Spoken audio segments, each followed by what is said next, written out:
We're behind the scenes of Harry Potter and the Deathly Hallows Part 1. Harry, Ron and Hermione spend most of the film on the run, moving camp every time danger comes too close. But life under canvas gets very tense as their friendship is seriously put to the test for the first time. I think a lot of it, quite a bit of it, is to do with this kind of object that we've got. The Horcrux locket is kind of, because we're all kind of wearing it in different stages. It's got to take turns in wearing it. And it kind of has this really weird effect on you. The wearer becomes kind of exhausted and starts to think like really negative thoughts, and it kind of like starts to take over the, you know, whoever's wearing it. And the person that it affects the most is Ron.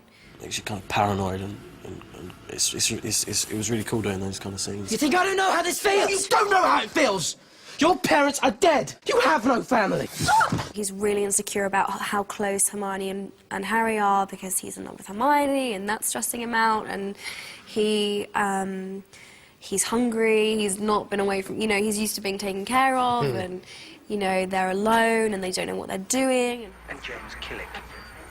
And Ron is constantly listening to the radio, trying to find out, you know, for news of his family, and hears the death toll of more and more people, muggles and wizards alike, who are being killed as a result of the dark forces that are increasing in power, drives him to the point where that tension eventually overflows. Stop! Stop! Finally, go!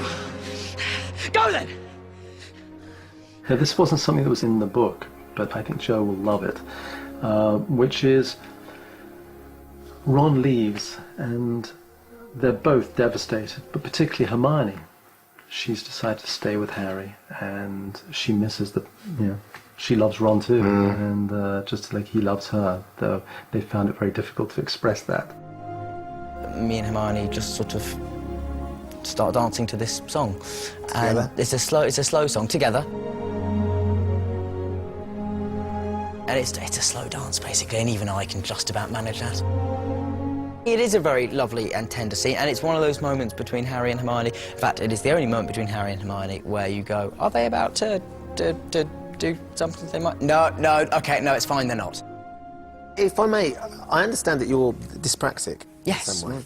yes, mildly. Mildly. Just, can you explain sort of how that manifests itself, and what the implication, therefore, is that in terms of stunts and so on?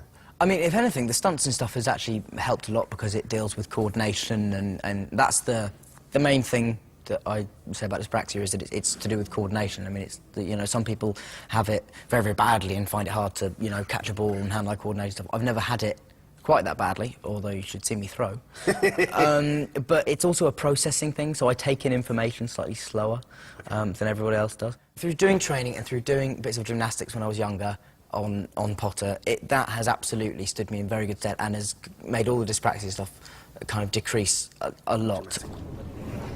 This training was put to good use during a terrifying chase through the forest, where Dan and Emma and Rupert surprised everyone. Oh, but don't miss out the chase. The chase is awesome. So talk us through the chase. The chase is great before we get captured. So cool. So we went to this amazing forest and they had this camera set up that I've never seen before, which is that it kind of like runs on a wire.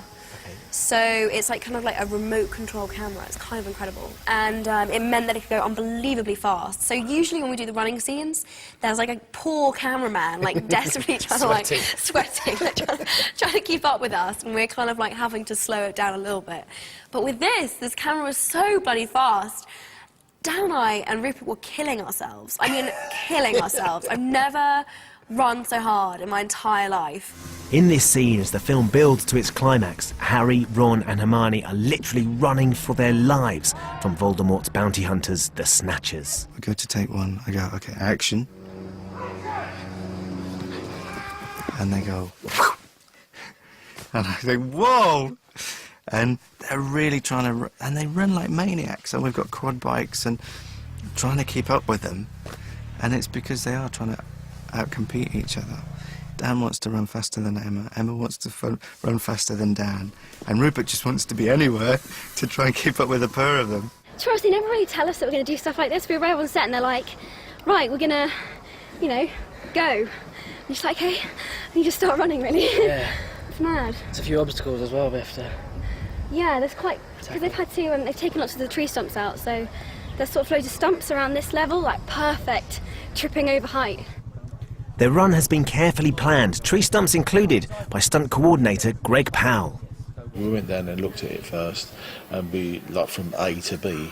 And what we have to do is prep the ground, because then we let wrap the artist's knees up and ankles up with bands to make sure they're tight, and just let them go, and that was good. I imagine that some of the actors are keen to do as much as they possibly can, whereas others are a little bit sort of more nervous. Yeah, I mean, Dan, for instance, he'd go all day long. The one who surprised me on the day at Swinley was Emma.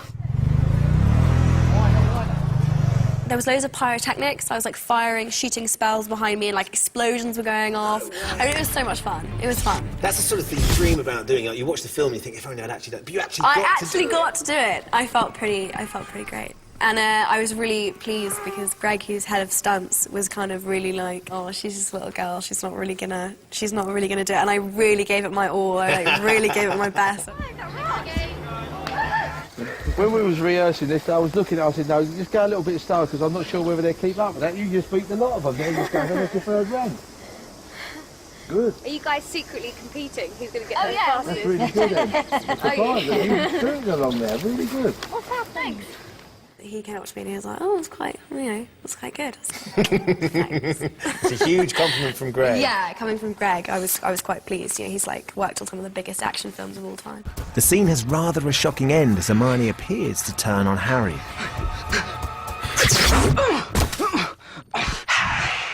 We are brought, actually, to Malfoy Manor by the Snatchers because they think they might have found Harry Potter. But they're not sure because Hermione has put this stinging jinx on me, which makes this kind of half of my face swell up to about 4 times its natural size. What happened to you, ugly?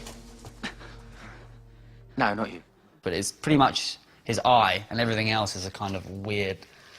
Like it's melted or... Yeah, it's really uncomfortable to look at, actually. Yeah, it looks like melted is the best. I haven't even thought of that word, but that's the one. It looks like it's sort of drooping off his face a bit. The audience has to believe that the Malfoys won't recognise him, so it has to be enough of a disguise that you buy into the fact he is disguised. However, you mustn't lose Dan. You know, it mustn't be completely hidden because you want your audience to still feel empathetic with the fact it's him. The worst part of it is putting it on in the mornings, which is like from 6 o'clock till 9 o'clock in the morning, all you can sort of smell and feel is glue. I think he really loved it to begin with, because it was like being a different person.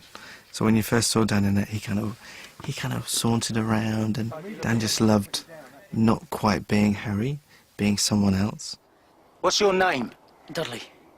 The piece itself moves very softly and with very little resistance, so that all the muscle movements, you know, all the performance that's going on behind comes through. If you think of the prosthetic as a skin we're creating, and you think of the actor's face as a piece of machinery underneath that moves in certain ways, we mustn't dilute that movement because we're filtering the performance. That's not very sort of leading man-esque, is it, to disfigure you quite so dramatically?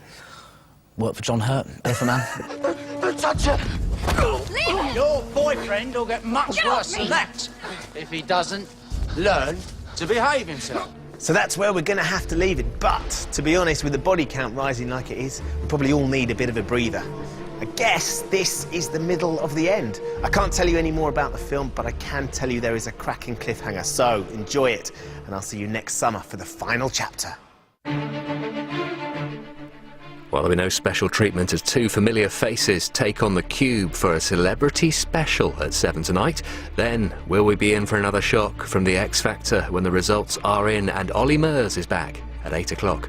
Before all that next, working his magic on the week's telly, Harry Hill's here with TV Bub.